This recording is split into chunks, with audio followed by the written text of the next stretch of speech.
Then David said, "The house of the Lord God is to be here, and also the altar of burnt offering for Israel." So David gave orders to assemble the foreigners residing in Israel, and from among them he appointed stonecutters to prepare dressed stone for building the house of God. He provided a large amount of iron to make nails for the doors of the gateways and for the fittings, and more bronze than could be weighed. He also provided more cedar logs than could be counted, for the Sidonians and Tyrians had brought large numbers of them to David. David said, "My son Solomon is young and inexperienced, and the house to be built for the Lord should be of great magnificence and fame and splendor in the sight of all the nations.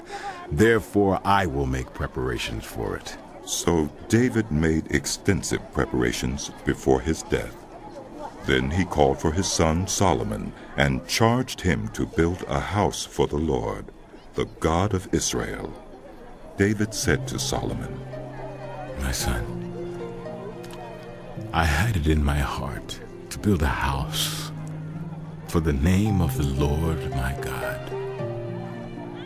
But this word of the Lord came to me. You have shed much blood and have fought many wars. You are not to build a house for my name, because you have shed much blood on the earth in my sight. But you will have a son who will be a man of peace and rest, and I will give him rest from all his enemies on every side. His name will be Solomon, and I will grant Israel peace and quiet during his reign. He is the one who will build a house for my name. He will be my son, and I will be his father, and I will establish the throne of his kingdom over Israel forever." Now, my son, the Lord be with you,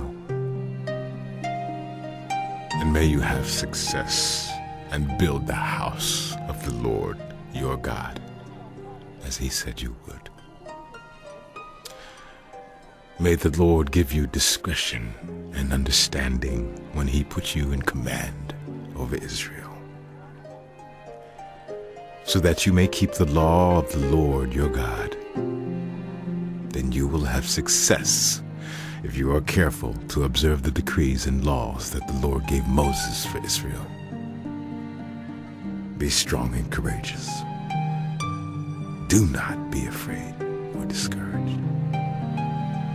I have taken great pains to provide for the temple of the Lord.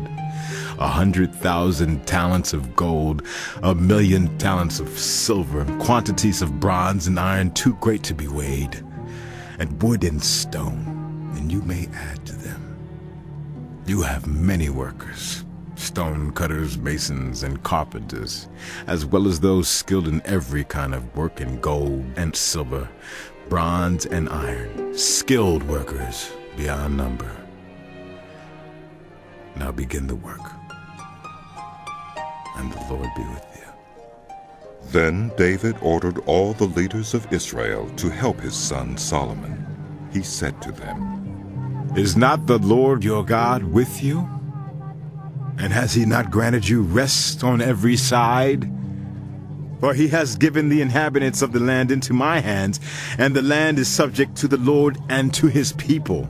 Now devote your heart and soul to seeking the Lord your God.